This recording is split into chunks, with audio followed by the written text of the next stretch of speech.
How many participants are we? Around 60 to 70, Oh, nice. somewhere around that. He stopped talking. Hey, are we, oh, yep, we did go live. We are recording, so Yeah, don't stop. recording. Campbell. We've been just back here for everybody that's starting to join us. We've been sitting over here laughing for a little while, enjoying our day together. This is the last week in Mortgage Today, and we will get started in just a minute. We'll give people a little bit of time to filter in here. Yeah. So, it's not raining in Southern California right now. Yeah, I think we kind of covered that. we had quite a bit of that. Really? Well, is it Northern California that's got hit more with the rain, or is it Southern? It's definitely Northern Cal, I think, but it's been awful. It's just been awful. Yeah. Mm-hmm. Well, we're in Minnesota, so I don't have good news to share. It's 36 degrees and raining outside right now. So It was 31 degrees around 3 a.m. today in Southern California. yeah, It's warmer now. I'd trade you. Hey, for those of you that are joining, this is the last week in Mortgage Today. We are Ohio's warm today, by the way. According to Amy Bohr, we're going to go ahead and get started here. My name is Faith Howard Mooney. I am the VP of Member Engagement here at TMC. And with me today is TMC's newest board member, Wow. Paul Campbell. Thanks for doing this with me, Paul. Oh, Faith, thanks for having me. I still haven't gotten used to being the newest board member, though. It sounds just amazing. It feels pretty good too. It should, and we're really, really happy to have you. For those of you who haven't met Paul, which I realize probably a lot of you on the call already have, he's the EVP of Retail Lending at Quick Mortgage. So we love having him around. He's always really, really good company. Would love to get started today. I'm just going to let you take it away at the beginning here, and let's talk about a little bit about what's going on in the mortgage lending arena. Hey, well, you know what? I looked at the 10-year today and I'm like, what is going on? It's just getting more and more optimistic and rosy, but hopefully we'll get rates to follow suit, right? We need some stabilization. And I don't know what that looks like because the recession is coming on for the first time. And I can't remember how many quarters we're going to add less jobs, right?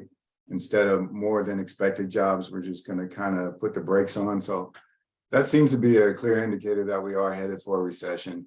Over my 30 years in the mortgage market, I would tell you this, when we hit recessions, we kind of follow up with like booms. Maybe this time it'll be a little mini boom, but we typically do, which is great for the mortgage lending industry. And it's been really challenging over the last, you almost say year and a half going on 2 years, right?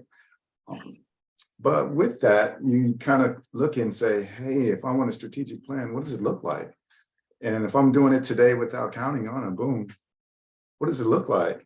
And talking with economists and, making the circuit, it looks like there's about 5 million transactions going into the market in 2023. I hear it's going to slow down. I never really believe that. Remember, I am optimistic. And so when you and it says it's going to be kind of flat in 2024, but how could it be? How could it be? Rates are going to improve. Jobs are, going to stay where they're going to be probably flat. And there's going to be an opportunity with improving in rates that folks might want to sell their home. Because when you kind of look at it right now, what is the rates are? They were at 6.5%. The average mortgage is around $2,500. That's a lot of crowdy, right? For the average family. I mean, $2,500 that's cash, right? And you know what you're looking like on after-tax income, especially if you're making $60,000 in household income. It's kind of rough. But rents aren't easy either. Rents have gone up 10% year over year. Yeah. So when you're looking at rents going up 10% year over year, and I mean, like, relief, help, please. I mean, we need it. I've got a sister who rents, not to, share my family info, she'd probably get upset, but her rent's gone up $200. And she's just like, hey, I'm paying $1,900 for a 1-bedroom apartment. And now all of a sudden it's going to be $2,100. And I'm all like, transfer to Louisiana. But seriously though, no, I'm not. But it's just that painful, right? She's been living there for several years, just like many have. So again, when you look across the landscape and you see what Americans are going through, it just gets really ugly. What do you think, Faith? We had talked about it definitely is that way. I'm a person that just went through the rent versus buy exercise. And here in the Twin Cities, actually rent is more than buying, and even buying something that you think is outrageously overpriced. It's still, rent is more here. We're talking 1,000 square feet, 2-bedroom place is $2,200 a month, which is just painful. But then on the buy side, scarcity of things out there, depending upon what part of the cities that you're in, it's still very difficult to find a home. I think people at 2.5, 2.25, 2 3/8, whatever they were at, like you said, aren't selling homes that they're in when they've got a mortgage that is at that. So hopefully we'll begin to see some changes there. I sent over a chart to Amy before we got on. So Amy, if you want to pop that up right now, that I thought was very interesting that I saw this week. Again, not the greatest news, but it was the MBA's chart of the week. Learned something that I didn't know this week. I didn't know that cost burden was defined as 30% of your income on rent, mortgage, or other housing needs. And we were talking before we got on here, for people, in that under even $40,000, you're at 73, 74% of your income is what is being taken up by housing related costs, which is just crazy. But the group that was hit the most by that from 2019 to 2021 was the middle income households had the largest hit, going from 22% to 25%. And yes, Jody, we will share the slide that you have. And I was kind of thinking back, I thought it would be more than that, but if you think about 2019, we were in the pandemic. And so a lot of people had lost their jobs even during that time frame. So share with me your thoughts on what you think about, housing, the cost of and the burden of owning a home, the cost associated with owning a home. Is it surprising to you or not surprising that the numbers are what they are? Paul, any thoughts?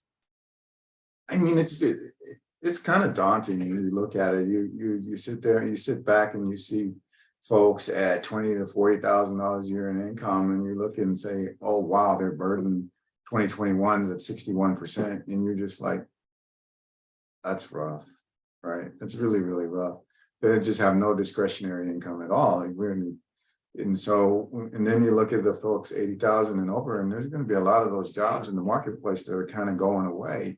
When you look at the tech industry, for sure, call it a bubble pop or whatever you want to call it, but there's been a lot of folks in the tech industry that have lost jobs, and that job creation just hasn't materialized and coming back, and probably won't for some time now.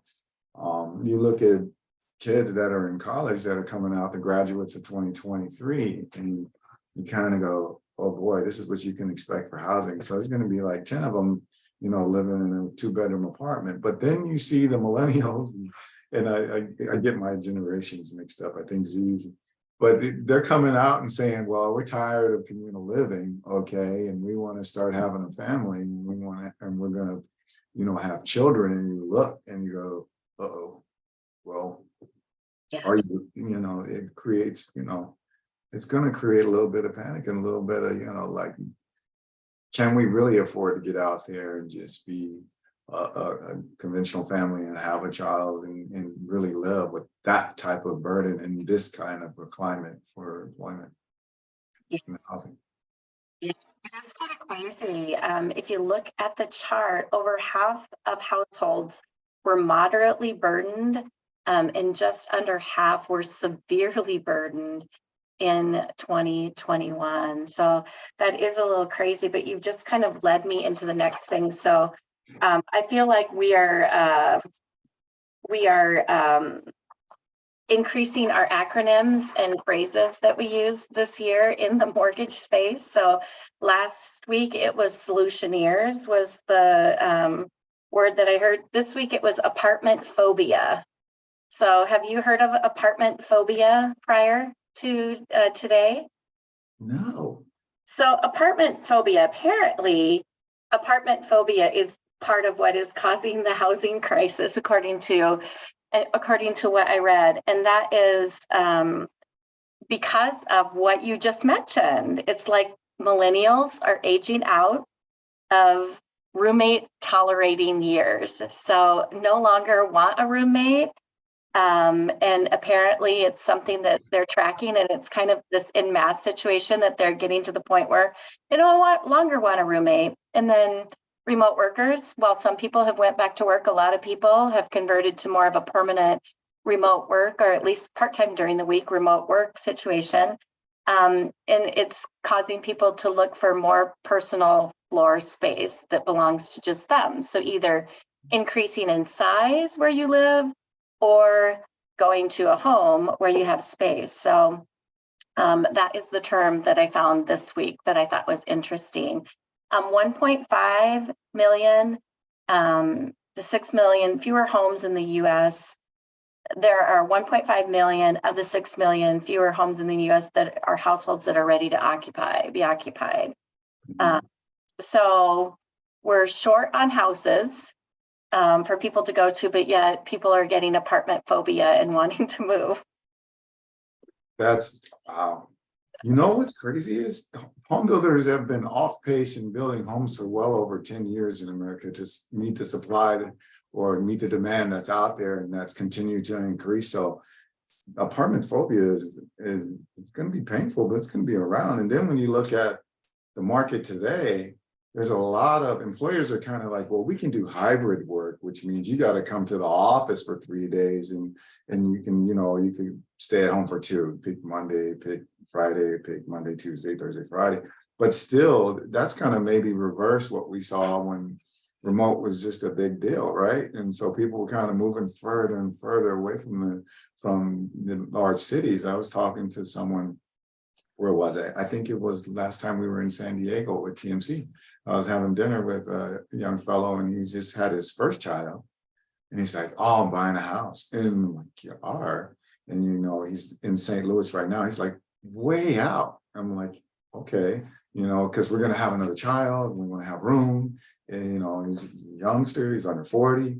And I'm all like, oh, that'd be rough if you had to go back to St. Louis to your corporate headquarters to have to start working. And that trend is kind of reversing. Stay tuned, but it is definitely kind of reversing.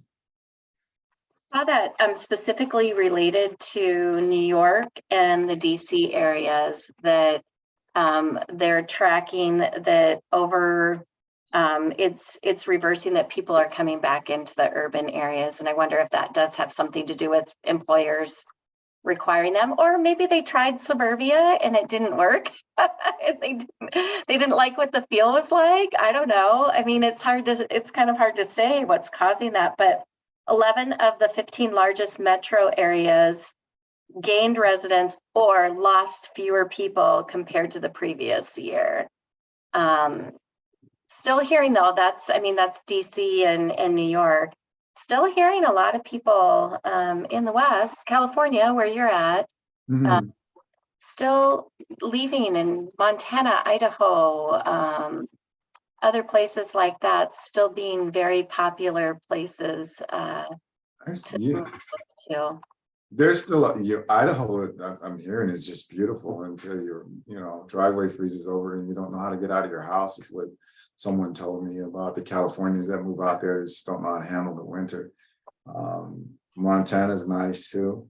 And so there's still, that flight leaving out of California, but quiet is kept. A lot of people leave California and try to boomerang back. I don't know why. Maybe it's the sunshine. I don't know. Minnesota, I don't.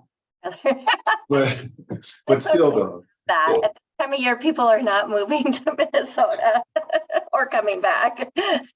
But I can see in the large metro areas such as DC and New York, where I truly do believe that a lot of employers are requiring employees to come back to work. And so when you start looking at the transportation system, when you start looking at the cost of housing outside of the metro areas, you definitely want to opt in for a condominium or apartment, probably, because I think if you have to be at work and you have to wear clothes and get them dry cleaned, and if you have to pay for food and for lunch or breakfast or dinner, I think once you get back into a more normalized marketplace, especially if you're probably without, younger, single, it's going to make more sense to work in the metropolitan, work and live in the metropolitan areas, especially since you got large employers that are requiring you to come to work now.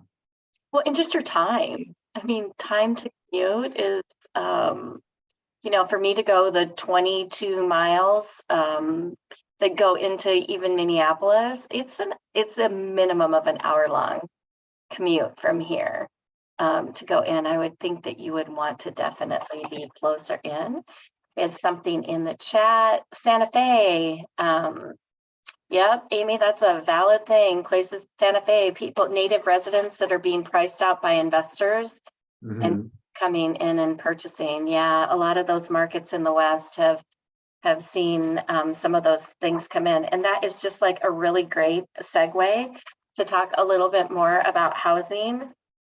Right now in the United States, there are only 578,000 active listings nationwide. I mean, how many real estate agents are there? Do you know the number? I don't know what the number is nationwide. There used to be like, what was it, 70,000 or something like that? I'm not sure. Don't Yeah. quote. There's a lot.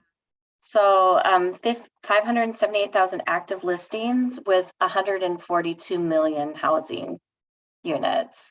And if you think about it, I mean, I think my home, I bought this home 3 years ago. I think my rate's like 2.25. Say I had to move somewhere within the next year or two, there's no way I'm going to sell my home. I'm going to rent it for more than my mortgage payment for sure. So I think that's what's happening across the landscape. Is there's just no way out. People aren't going to sell their homes because they have wonderful rates, and the market is such that they can rent their home and go get an apartment or a condominium or buy another home and still be better off. I don't think they'll buy another home, but they can definitely rent their home when you think about it. Okay, so Derek Freitag has filled us in. 1.54 million realtors as of January. So that means that 1.54 realtors with 578,000 listings. Do the math. It's like more real estate agents than listings out there in the United States. Thanks, Derek. That's amazing. I heard they used to, median income for a realtor was under $30,000. I wonder what it is now. Yeah, well, I mean, you would think it'd go up with housing prices going up, mortgages. I don't know. To look into. One of the things that is happening related to that is what Amy actually just mentioned in the chat about investors coming in. In the Atlanta area alone, people like American Homes for Rent, Home Partners of America, Blackstone, Tricon Residential, those large companies have bought 65,000 homes in the Atlanta area alone. So, versus housing going out to an individual, houses still being purchased by investors. I'm going to go back to Rich and the Swerbinsky plan that he thought should take place. I think that's still a valid thing out there. Offer those investors something to stay out or sell. Oh, yeah, or sell to somebody. That sounds like a lot of homes in the Atlanta area alone. 65,000 homes owned by investors. Sounds like a lot to me. Sounds pretty scary when you think about it. Yeah. And these are corporate institutions that are buying homes. And I think Chase Bank is buying quite a few as well. And so keeping Americans renting, it seems way more, a part of the equation for some reason than America is getting mortgages and eventually owning a home, right? And I think it's going to come to a head sooner or later. But then again, you got folks like Elon Musk saying that the population is dwindling or will as we go on in years. So I think there's a bet going on out there. And, if I had my way, the investors would definitely lose. Yeah. Yeah. Other news that's out there this week, again, going back to the phrases and things that you learn while like doing some research. This is the phrase that I found this week as well, is that the US is more of a mortgage ownership society than a home ownership society.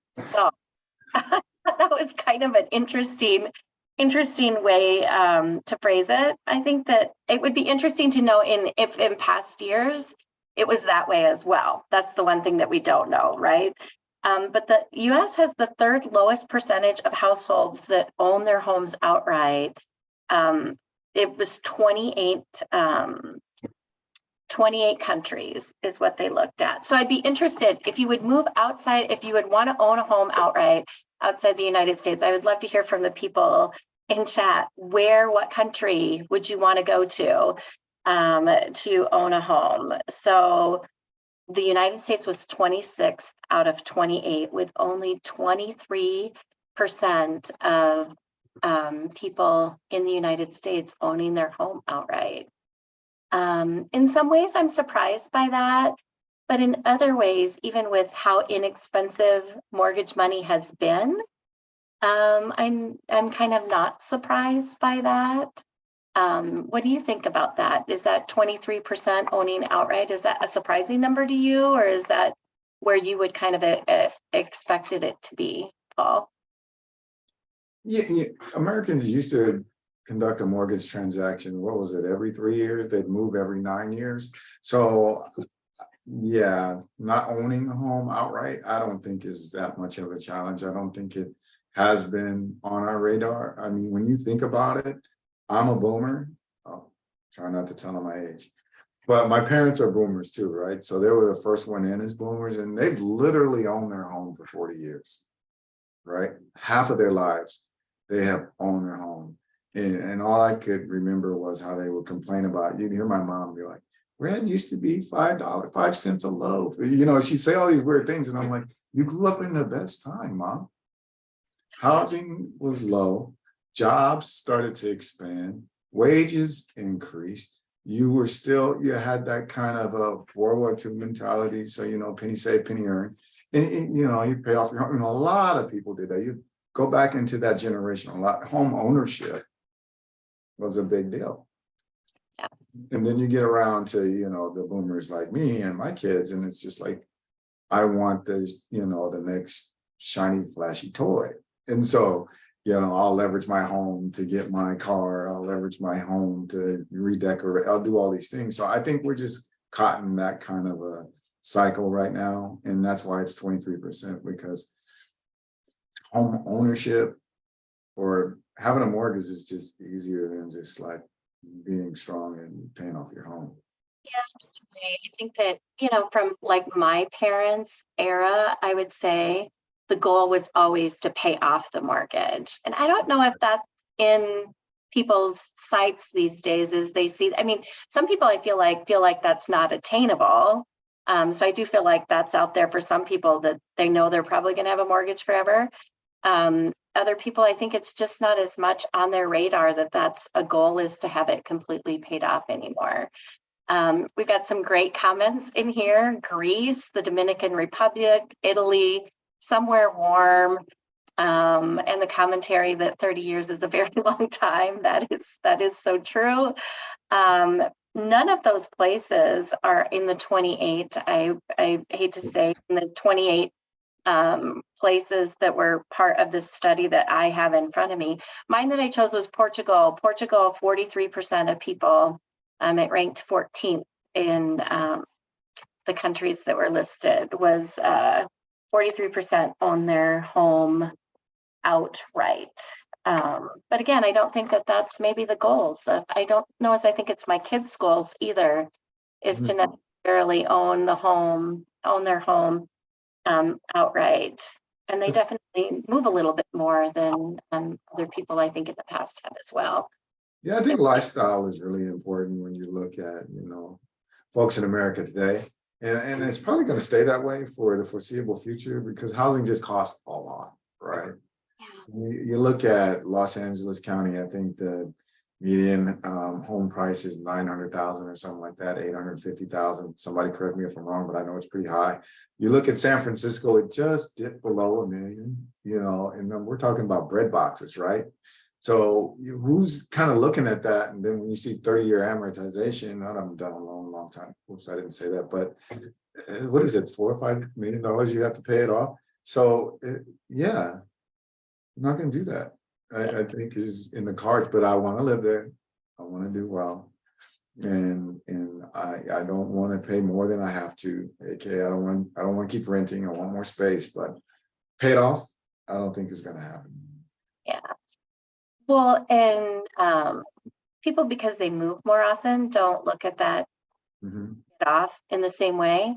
And I think that people don't plan to live in their one home anymore for their life. It's like people are a little bit more flexible in how they live. Kelly Austin, thank you for joining us today. And yes, you did hear right, 1.54 million realtors and 578,000 listings out there. And it's okay if you multitask while you're listening to us today. That's totally fine with us out there. So yeah, we're rolling at the end of a half an hour already. One last thing I thought we would talk about, construction activity in the US. End on a positive note. Saw a boost this last month. It is spring.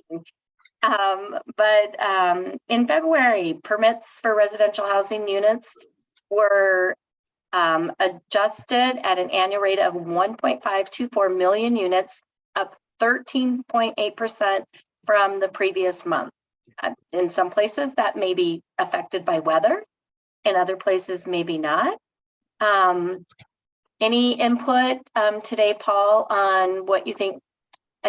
How important construction lending is in the environment we're in, or what we're going to see it do over the next year? New housing starts, new construction, and permits increasing in the single family residence or, area is huge. And every time you see it, you go like, yay.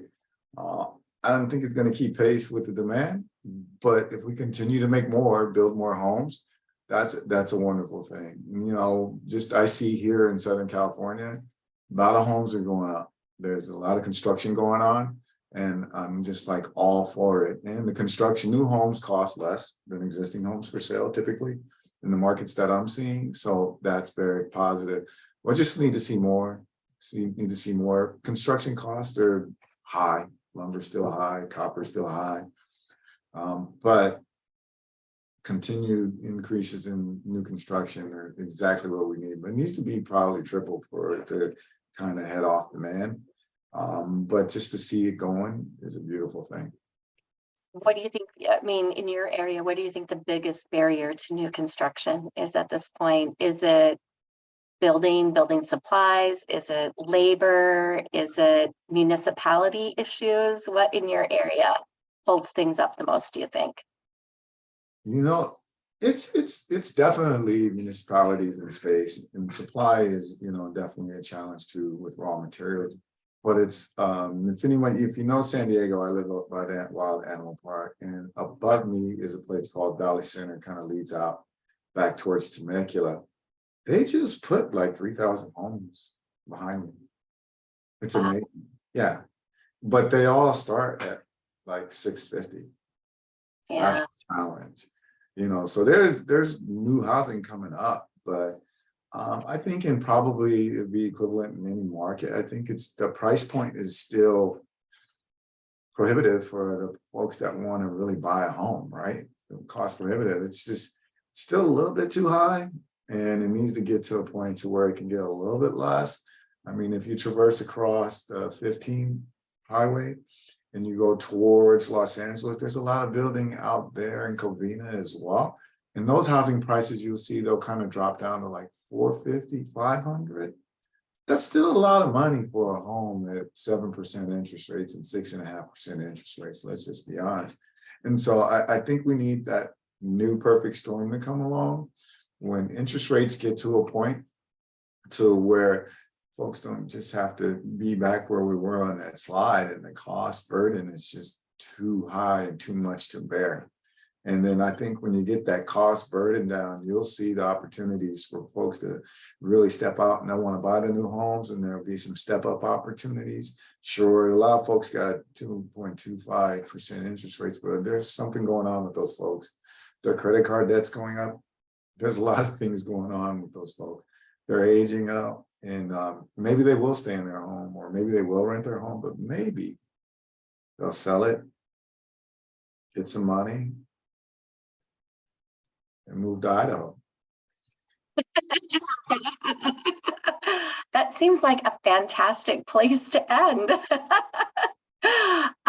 We appreciate you as always, Paul. It's been fun chatting with you today and just having a little bit of fun in conversation. Always appreciate your positivity and your great outlook on things. So thanks for doing this with me today. For everybody out there, join us next Tuesday, same time. And for those that will listen to this on a podcast, come join us someday in person and share your thoughts in the chat. We appreciate all of you. Thanks for joining us today. Thank you so much.